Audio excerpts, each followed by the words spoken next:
Hello नमस्कार, welcome to inculcate learning. Thumbnail से आपको पता चल ही गया होगा कि लिकर्ट स्केल के बारे में हम बात करने वाले हैं।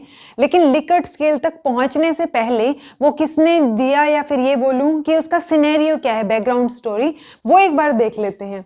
सो हमें पता है कि टूल्स जो है वो हम यूज करते हैं हाइपोथेसिस टेस्टिंग के लिए। सो उस टाइम पे बहुत तरीके के टूल्स होते हैं, बहुत सारी बुक्स में आपको अलग अलग क्लासिफिकेशन या कैटेगरीज मिल जाएंगी। लेकिन मैं जो बात करने वाली हूं वो जेसी अग्रवाल ने जो है ये कैटेगरी दी है। काफी सारी बुक्स इन्होंने लिखी हैं एजुकेशन के फील्ड में। सो टाइप्स ऑफ टूल में ये दो चीज की बात करते हैं, एक है इंक्वायरी फॉर्म्स और दूसरा है साइकोलॉजिकल टेस्ट और इन्वेंटरीज। इसमें इंक्वायरी फॉर्म्स में कि किस तरीके से आप क्वेश्चनियर से या इंक्वायरी करके बेसिकली आपको दूसरे का ओपिनियन जानना है जब आप डाटा कलेक्ट कर रहे होते हैं तब। तो इसमें एक ये बात करते हैं रेटिंग स्केल की, दूसरा है एटीट्यूड स्केल और तीसरा है क्वेश्चनियर। क्वेश्चनियर के बारे में हम बाद में डिस्कस करेंगे। फिलहाल जो लिकर्ट स्केल है वो किस में आता है, एटीट्यूड स्केल में आता है। ठीक है। साइकोलॉजिकल टेस्ट और इन्वेंटरीज में जो टाइप आ जाएंगे, अचीवमेंट टेस्ट, एप्टीट्यूड टेस्ट और इन्वेंटरी। सो ये आपको एक कैटेगरी वाइज पता चल गया कि लिकर्ट स्केल कहाँ एग्जिस्ट करता है जब हम टाइप्स ऑफ टूल्स की बात करते हैं। कहाँ एग्जिस्ट करता है, एटीट्यूड स्केल में। एटीट्यूड स्केल में लिकर्ट स्केल के साथ साथ गटमैन स्केल, थर्स्टन स्केल और सिमेंटिक डिफरेंशियल स्केल भी एग्जिस्ट करते हैं। इस वीडियो में फिलहाल हम लिकर्ट स्केल को डिस्कस करने वाले हैं। तो जब मैं लिकर्ट स्केल बोल रही हूँ तो ऑब्वियसली नाम है ये लिकर्ट जो है बाय नेम, किसी ने जिन्होंने इन्वेंट किया या ये स्केल दिया सो उनका नाम था लिकर्ट, और इसीलिए नाम के साथ साथ ही पीछे क्या हो गया, इसका नाम पड़ गया लिकर्ट स्केल। 1932 की बात है जब लिकर्ट स्केल दिया था। लिकर्ट ने टूल के एज अ टूल कि आप हाइपोथेसिस को टेस्ट कर सके, उस टूल की तरह लिकर्ट स्केल को दिया था। इसमें 5 कैटेगरीज हैं अगर हम बात करें, और वो 5 कैटेगरीज कौन कौन मेजरली, जो ये 1932 की बात की ना मैंने, तो 1932 में जब ओरिजिनली लिकर्ट ने दिया था तब इसमें 5 कैटेगरीज थी। और वो 5 कैटेगरीज कौन कौन सी थी, strongly agree, agree, neutral, disagree और लास्ट है स्ट्रांगली डिसअग्री। बेसिकली आपको एक रेंज मिल रही है जहां पे आप अपना ओपिनियन जो है वो दिखा सकते हैं, और इसीलिए इसको एटीट्यूड स्केल बोलते हैं, क्योंकि आप किस तरीके के इंसान है, आपका ओपिनियन कैसा है वो आपका एटीट्यूड बताएगा। यानी आपका एटीट्यूड ही जो है उसमें क्या हो रहा है, एक तरीके से बाहर आ रहा है। अगर मैं बोलूं एक एग्जाम्पल लेके, मैंने एग्जाम्पल लिया कि rote learning should be avoided,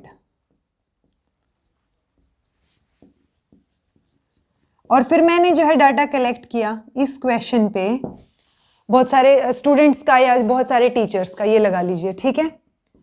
इसके ऊपर आपको ये 5 ऑप्शंस दे दिए, strongly agree, agree, neutral, disagree और स्ट्रांगली डिसअग्री। अब हमें पता है कि रोट लर्निंग जो है, मुझे पता है कि बहुत अच्छे से मतलब अवॉइड होनी चाहिए और लर्निंग बाय डूइंग को सपोर्ट किया जाना चाहिए। सो मैं इसमें क्या करूंगी, स्ट्रांगली अग्री को मैं 5 पॉइंट नंबरिंग, 1 to 5 की नंबरिंग हम इसको देते हैं। अग्री को 4, न्यूट्रल को 3, डिसअग्री को 2 और स्ट्रांगली अग्री को 1। सो ऐसे ही आप बहुत सारे क्वेश्चंस रेडी करेंगे अपना क्वेश्चनियर, क्योंकि क्वेश्चनियर में जब आप क्वेश्चंस देते हैं और उस टाइम पे ये ऑप्शंस आप देते हैं, सो वही क्या होगा, फिर आप लिकर्ट स्केल को यूज कर रहे हैं वहां पे, ये देखा जाएगा। लिकर्ट स्केल को जब आप एनालाइज करेंगे तो कैसे होगा कि आपको जो डाटा चाहिए उस बेसिस पे फिर आप क्या करेंगे, इसकी नंबरिंग करेंगे। कोडिंग, ये कोडिंग हो जाएगी 1 2 3 4 5। ऐसा जरूरी नहीं है कि आप इसी तरीके से इस तरफ से ही नंबरिंग करें। अगर कोई पॉजिटिव स्टेटमेंट है या कोई मतलब वो आपकी स्टेटमेंट पे डिपेंड करेगा कि आप किस तरीके के रिजल्ट्स उसमें चाह रहे हैं। सो 1 to 5 तक आप करेंगे। इसमें ये जो है स्ट्रांगली अग्री वाला, ये कंप्लीटली नेगेटिव टर्म आ जाएंगी, और ये जो 3 है ये एक तरीके से पॉजिटिव टर्म्स मानी जाती हैं। सो ये हम बोल सकते हैं इसको कि ये लीनियर है और यूनिडायमेंशनल है। और लीनियर होने के साथ साथ ये दोनों साइड एक्सट्रीमिटीज को भी जो है वो ध्यान में रखा जा रहा है यहाँ पे कि किस तरीके की एक्सट्रीमिटीज यहाँ पे हैं, कि आप किसी चीज को फेवर कर सकते हैं या फिर आप किसी चीज को मतलब फेवर ना करें, डिसअग्री करें। ठीक है, आई होप ये इतना आपको समझ आया होगा। अब ये जो 5 कैटेगरीज उन्होंने दी थी, हम इनको क्या करने के लिए, मतलब किस तरीके से इनको यूज कर सकते हैं, वो एक बार देख लेते हैं। अभी हमने एग्रीमेंट, हमने ये ऑप्शन डाला था ना कि अग्री या डिसअग्री वाला, सो ये किस में आ गया, अग्रीमेंट में, जहां पे हमने 5 पॉइंट्स दिए जिसमें हम वर्ड एग्री यूज कर लेंगे कि स्ट्रांगली अग्री, अग्री या फिर न्यूट्रल या डिसअग्री या स्ट्रांगली डिसअग्री। ऐसे ही हम फ्रीक्वेंसी भी कर सकते हैं, फ्रीक्वेंटली, कि कितनी जल्दी या कितनी फ्रीक्वेंटली कोई चीज हो रही है, उसके हिसाब से फिर क्वेश्चंस चेंज हो जाएंगे। फ्रीक्वेंटली में या फ्रीक्वेंसी में क्या आ जाएगा कि वेरी फ्रीक्वेंटली, फ्रीक्वेंटली या न्यूट्रल, या बहुत जल्दी ना होना, रेयर होना, सो वो सारी चीजें यहाँ पे फिर फ्रीक्वेंसी में आ जाएंगी। ऐसे ही इंटरेस्ट में आ जाएगा, इंटरेस्ट में भी यही 5 पॉइंट्स आ जाएंगे कि वेरी इंटरेस्टेड या मच इंटरेस्टेड या लेस इंटरेस्टेड। ठीक है, और न्यूट्रल, तो इस तरीके से इंटरेस्टेड में भी 5 स्टेट जो है वो 5 कैटेगरीज हमारी बन जाएंगी। ऐसे ही इंपॉर्टेंस में बन जाएंगी कि आपके क्वेश्चन के बेसिस पे अगर आप इंपॉर्टेंस देखना चाह रहे हैं, सो वो चीज आपके लिए कितनी इंपॉर्टेंट है, वेरी इंपॉर्टेंट, लेस इंपॉर्टेंट, या फिर न्यूट्रल, अनइम्पोर्टेंट, स्ट्रॉन्ग, या फिर वेरी अनइम्पोर्टेंट। ठीक है, सो इस तरीके से 5 जो है स्टेजेस इनमें इंक्लूड हो जाएंगी, 5 कैटेगरीज। इतना आपको समझ आ गया होगा। अब ये तो 1932 की बात हो गई। उसके बाद की अगर हम बात करें, ऑल्दो एक्सटेंसिवली यही 5 कैटेगरीज यूज की जाती हैं, लेकिन जब हम टाइप्स ऑफ लिकर्ट स्केल की बात करेंगे तो 2 टाइप्स इसमें बोल दिए जाते हैं। एक होगा इवन लिकर्ट स्केल और एक होगा ऑड लिकर्ट स्केल। इवन और ऑड का मतलब जैसे मैथ्स में हम बोलते हैं वही है। इवन मतलब जो 2 से डिविजिबल होते हैं, यानी कि इसमें ऑलरेडी 5 कैटेगरीज हैं, जिसमें जो थर्ड बीच की जो कैटेगरी है वो है न्यूट्रल। अगर हम उस कैटेगरी को हटा दें तो हमारे पास 4 कैटेगरीज बच जाएंगी, और अगर उसी को 4 को आप और एक्स्ट्रा डबल करते जाएंगे या और एक्स्ट्रा कैटेगरीज आपने इन्वॉल्व कर ली, इंक्लूड कर ली, सो वो 8। तो जब हम इवन लिकर्ट स्केल की बात करेंगे तो एक आता है 4 पॉइंट लिकर्ट स्केल, एक होगा 8 पॉइंट लिकर्ट स्केल। ये जो था ये 5 पॉइंट लिकर्ट स्केल था, तो 5 पॉइंट है तो वो किस में आ जाएगा, ऑड में आ जाएगा।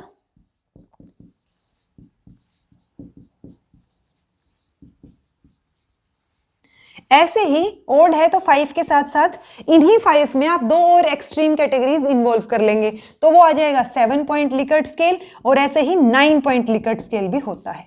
तो ये 5 तरीके के लिकर्ट स्केल जो है वो हम पढ़ते हैं। 9 वाला जो लिकर्ट स्केल है वो बहुत ही अनकॉमन है या रेयरली कोई यूज करता होगा।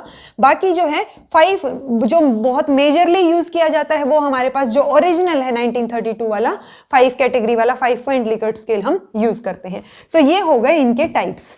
अगर हम बात करें कि इसका इंटरप्रिटेशन कैसे होगा, तो वो इंटरप्रिटेशन मैं आपको ऑलरेडी बता चुकी हूं कि जो 5 कैटेगरीज होंगी आप 1 से लेके 5 तक उनकी नंबरिंग करेंगे, प्लस जितने भी मान लीजिए आपने 10 क्वेश्चंस या 15-20 क्वेश्चंस जो हैं क्वेश्चन एयर में किए, और उनके हर क्वेश्चन पे फिर आप जिस तरीके से आंसर मिलेगा आपको रेस्पोंडेंट की तरफ से, उनके वो जो पॉइंट्स हैं उन पॉइंट्स को आप एड अप कर लेंगे। सो जितना ज्यादा स्कोर होगा उतनी ही ज्यादा वो चीज फेवरेबल या अनफेवरेबल होगी, जिस तरीके से आपने उन कैटेगरीज को नंबरिंग की है वैसे। सो ये इंटरप्रिटेशन काफी इजी सी, सिंपल सी इंटरप्रिटेशन है। सो ये लिकर्ट स्केल हुआ। अब हम देख लेते हैं एडवांटेजेस कि फायदा क्या है, क्या क्या चीजें इसमें हमें हेल्पफुल रहेंगी।